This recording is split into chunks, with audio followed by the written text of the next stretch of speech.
Benvenuti al tutorial. Avvio pompa con Soft Starter S711 via tastiera. Questo tutorial mostra come configurare il Soft Starter S711 per una pompa, ad esempio una pompa centrifuga come rappresentante delle pompe centrifughe, con i parametri tipici utilizzando il pannello di controllo. Vengono inoltre mostrate le funzioni aggiuntive per il funzionamento di una pompa. Il contenuto di questo video include configurazione del Soft Starter S711 tramite l'unità di controllo, spiegazione dei parametri speciali della pompa nel Soft Starter S711, l'avvio e l'arresto del Soft Starter S711 tramite comando dalla morsettiera con un carico simulato. Il collegamento tipico del Soft Starter S711 non viene trattato in questo tutorial. Questo aspetto è spiegato in dettaglio nel video tutorial di configurazione rapida del S711 Soft Starter. Inoltre, i passaggi seguenti si basano sulle impostazioni di fabbrica del dispositivo. Quando viene applicata la tensione di alimentazione del controllore, dopo un breve periodo di tempo, viene visualizzato il display del monitor impostato in fabbrica. Premendo il tasto freccia destra si accede al menu principale. Premere 2 volte il tasto freccia giù per selezionare il menu Parametri utente. Premere il tasto freccia destra per inserire la password. Nell'impostazione di fabbrica, la password è 6x0, che viene immessa premendo 6 volte il tasto destra. I diritti di accesso per la password e per il Bluetooth, nonché la lingua e la fonte di comando, possono essere configurati nel menu P1. I dati del motore vengono inseriti nel menu P2. In P2.1 si inserisce la corrente nominale del motore di 15 A. La potenza del motore deve essere inserita come 8 kW. Il valore appare in parallelo in cavallo vapore. Il valore di P2.3, classe di intervento, con 10 viene mantenuto. Per un avviamento pesante, ad esempio un frantoio, è possibile preselezionare la classe di intervento massima di 30, in modo che il modello di motore termico dell'S711 non scatti prematuramente durante l'avviamento. Il valore del fattore di servizio del motore, P2.4, deve essere impostato al 100% per le applicazioni IEC. Questo valore è consigliato anche se il fattore di servizio del motore non è noto. Se il costruttore del motore consente un sovraccarico permanente del motore, ad esempio del 20%, questo valore può essere aumentato al 120%. P2.5 consente di impostare se il collegamento tra il dispositivo e il motore è inline, 3 linee verso il motore, o inside delta, 6 linee verso il motore. Attenzione! La configurazione in delta non deve essere utilizzata se il motore stesso è collegato a triangolo, ad esempio triangolo 400 V, hen, stella inclinata 690 V. Ciò comporterebbe correnti elevate ed eventualmente l'intervento del dispositivo di protezione a monte. La classe di efficienza del motore viene impostata nell'ultimo parametro del gruppo P2 con P2.6. Il comportamento di avvio-arresto del Soft Starter viene configurato nel menu P3. La modalità di avvio è impostata su controllo pompa con P3.1. Con P3.2 viene mantenuto il valore di fabbrica di 10 secondi per il tempo di avvio. La corrente di avvio, P3.3, con 200% è ridotta a 100% in questo esempio. Il valore proposto in P3.4 per la limitazione di corrente è ridotto da 350% a 300% per la simulazione di questa esercitazione. Il profilo di avvio della pompa in P3.5 viene modificato da un'accelerazione costante a un'accelerazione anticipata, ad esempio per garantire la lubrificazione della pompa. I seguenti parametri per il kickstart P3.6 e P3.7 non hanno alcuna funzione, con P3.1 impostato su controllo pompa. Se questa funzione è necessaria, ad esempio per una pompa in un bacino di raccolta dell'acqua piovana, perché potrebbe funzionare una volta al mese e la pompa potrebbe bloccarsi, è necessario selezionare corrente costante come modalità di avvio.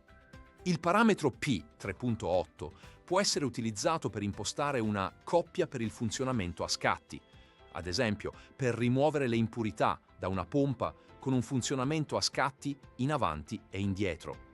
Il diagramma mostra le coppie massime disponibili in modalità jog rispetto al funzionamento normale. La modalità di arresto è impostata in P3.9 con controllo pompa. Il tempo di arresto di 10-10 secondi, memorizzato in P3.10, viene qui aumentato a 15 secondi, ad esempio per evitare un colpo d'ariete dovuto all'esaurimento della pompa. Anche la preselezione del parametro P3.11, profilo di arresto della pompa, su ritardo, aiuta a prevenire il colpo d'ariete. Con l'impostazione modalità di avvio su controllo pompa, l'S711 offre una funzione molto interessante per l'avvio ottimizzato e l'arresto di una pompa a ZAI. Se la pompa non funziona correttamente, è possibile effettuare una regolazione fine utilizzando il parametro P3.12, guadagno controllo pompa. In questo caso, P3.12 può essere utilizzato per determinare in che misura il soft starter regola gli avvii e gli arresti futuri in base alle informazioni dell'avvio precedente. L'impostazione del guadagno influenza il comportamento di avvio e arresto. Alcuni suggerimenti per ottimizzare questo parametro. Se la pompa accelera o decelera troppo rapidamente all'avvio o all'arresto, P3.12 deve essere aumentato del 5 e 10%. Se la velocità del motore oscilla durante l'avvio o l'arresto, P3.12 deve essere leggermente ridotto. La modifica di uno dei parametri P2.1, corrente nominale del motore, o P20.9, guadagno di inseguimento, ripristina l'ottimizzazione del controllo della pompa. Se l'ottimizzazione non è desiderabile, ad esempio, se diversi motori vengono fatti funzionare in cascata o se la pompa è collegata a un distributore di pompe insieme ad altre pompe, è possibile disattivarla con il parametro P3.13. L'ultimo parametro di interesse per un'applicazione di pompe in questo gruppo è P3.14, ritardo di avvio. Con questo parametro, l'S711 esegue un avvio ritardato se, ad esempio, una valvola e la pompa ricevono un segnale di avvio contemporaneamente. Il ritardo garantisce che l'S711 si avvii solo quando, ad esempio, la valvola è aperta dopo 5 secondi.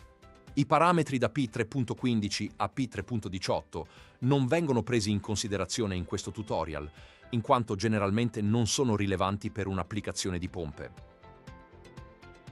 Dal gruppo P5, protezione del motore, i parametri da P5.4 a P5.6, corrente minima, possono essere utilizzati ad esempio per poter reagire di conseguenza se la pompa rimane a secco. Anche i parametri da P5.16 a P5.18, potenza minima, possono essere utilizzati a questo scopo. Nota: i messaggi di errore, corrente minima e potenza minima possono entrare in vigore anche se il motore viene testato senza un carico accoppiato. Per proteggersi dal sovraccarico termico, con P5.24 è possibile impostare un ritardo al riavvio, impostazione di fabbrica 10 secondi. Con P5.25, impostazione di fabbrica 4, è possibile impostare il numero di avviamenti consentiti in un'ora per la protezione meccanica della pompa. Vedere le schede tecniche del produttore. Le informazioni corrispondenti sul tempo di attesa rimanente per il ritardo di riavvio e sul prossimo avvio possibile sono visualizzate sull'unità di controllo. Per le pompe mobili in cui non è garantito il collegamento del campo rotante corretto, è possibile definire il campo rotante necessario con P5.26. Dopo aver inserito tutti i dati, premendo più volte il tasto Back, si torna alla visualizzazione standard del monitor.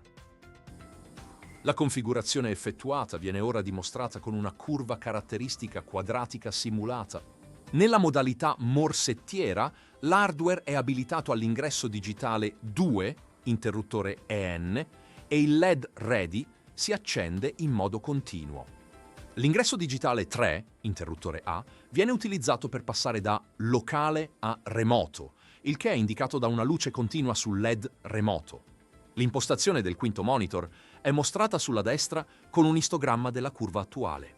Quando l'avvio viene abilitato tramite l'ingresso digitale 1, Run, con il ritardo di avvio precedentemente impostato di 5 secondi, il motore caricato si avvia ottimizzato dall'algoritmo della pompa. L'avvenuto avviamento è segnalato dal relè CAP2, morsetti 23 e 24, tramite il LED nell'interruttore EN. Quando il comando Run sull'ingresso digitale 1 viene annullato, viene avviato l'arresto graduale con un tempo di arresto di 15 secondi. L'istogramma a destra mostra, grazie all'impostazione ritardo, che la corrente aumenta solo alla fine. Grazie per l'attenzione.